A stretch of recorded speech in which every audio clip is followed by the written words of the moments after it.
बेटा हेडिंग डालो, relation between torque and angular acceleration. Angular acceleration chapter का last topic है वैसे। Relation between torque and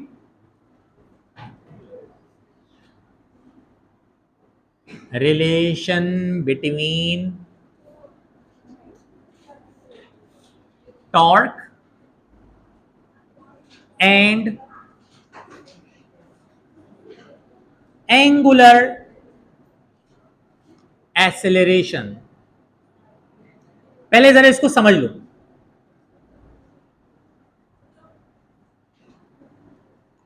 relation between torque and angular acceleration आसान सा topic है, शुरू होते साथ ही क्या हो जाएगा, खत्म हो जाएगा और इतना मुश्किल भी नहीं लगेगा। मुझे एक बात बताओ, आप कितनी नाजुक, नालायक, नाअहल, नामाकुल हो, आपको इतना तो पता होगा कि F is equal to M A होता है। ये दुनिया का मशहूर तरीन फार्मूला है, कितने भी आप नल्ले हो आपको ये फार्मूला याद होता है।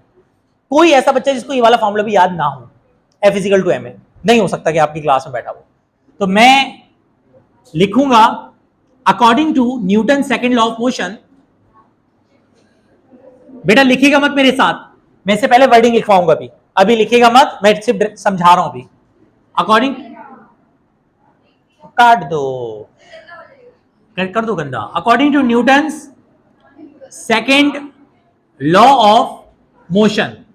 बेटा जरा इधर देखो, बॉयज एंड गर्ल्स, बताओ एफ इजिकल टू क्या होता है। आप कहेंगे हाँ सर ये तो पता है। स्टूडेंट्स इधर देखो बेटा, बातें बंद करो। F is equal to M A होता है। आप लोगों को कुछ अर्से पहले की बात है, मैंने एक टॉपिक पढ़ाया था जिसमें मैंने पढ़ाया था ए इजिकल टू होता है आर अल्फा। याद आ रहा है? तो मेरा बेटा अगले स्टेप में ये बन जाएगा F is equal to M R alpha. ठीक है, मैं अगले स्टेप में कर रहा हूं मल्टीप्लाइंग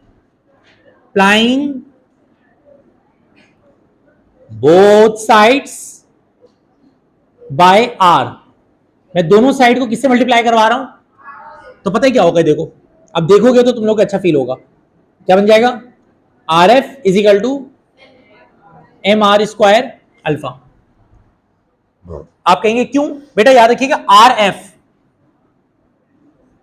बताओ आर एफ किसके बराबर होगा, टॉर्क के बराबर होगा। आप कहेंगे नहीं ना, वो तो आर एफ साइन थीटा होता है ना। साइन थीटा का फैक्टर तो एंगल को शो कर रहा है ना, अगर साइन थीटा का फैक्टर हम हटा दें तो टॉर्क किसके बराबर शो होगा, आर एफ के बराबर होगा।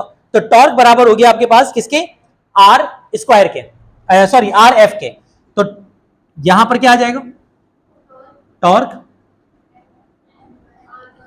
एम आर स्क्वायर और अल्फा। बेटा ये जो एम आर स्क्वायर है ना,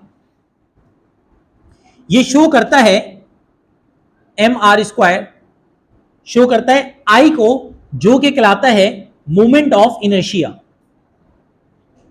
मोमेंट ऑफ इनर्शिया।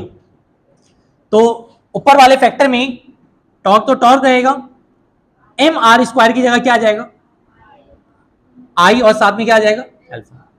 यहां पे आई जो है मोमेंट ऑफ इनर्शिया कांस्टेंट है। तो अगले स्टेप में टॉर्क इज इक्वल टू साथ में क्या आ जाएगा, और साथ में क्या आ जाएगा, alpha. Is equal to constant हटेगा, क्या लग जाएगी, प्रोपोर्शनलिटी। ख्याल रखिएगा ये जो है, यहां पे कंफ्यूज मत होइएगा। ये जो अल्फा है ना, ये जो दूसरा, ये वाला अल्फा डायरेक्टली प्रोपोर्शनलिटी को शो कर रहा है।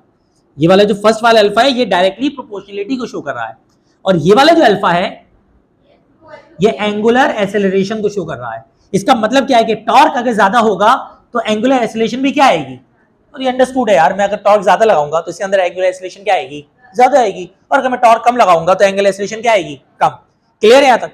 बेटा हेडिंग डाल दी। देखिए consider, consider a body of mass m,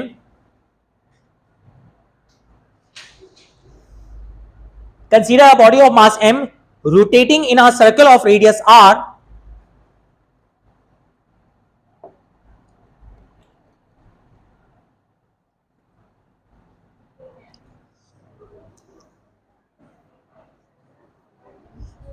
suppose a body of mass m, अरे बहन कंसीडर और सपोज में क्या फर्क है, उसको भी कट कर दिया।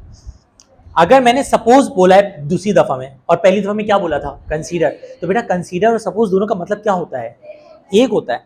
Consider a body of mass m rotating in a circle of radius invert commas में r of radius r, then according to Newton's second law of motion,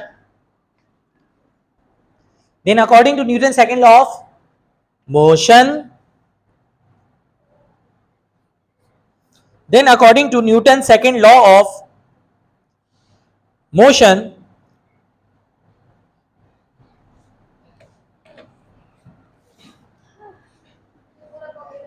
copy कर लीजिए और उसके बाद काइंडली गेट लॉस हो जाइएगा। अल्लाह हाफिज, फिर हमारे लिए दुआ में याद रखिएगा।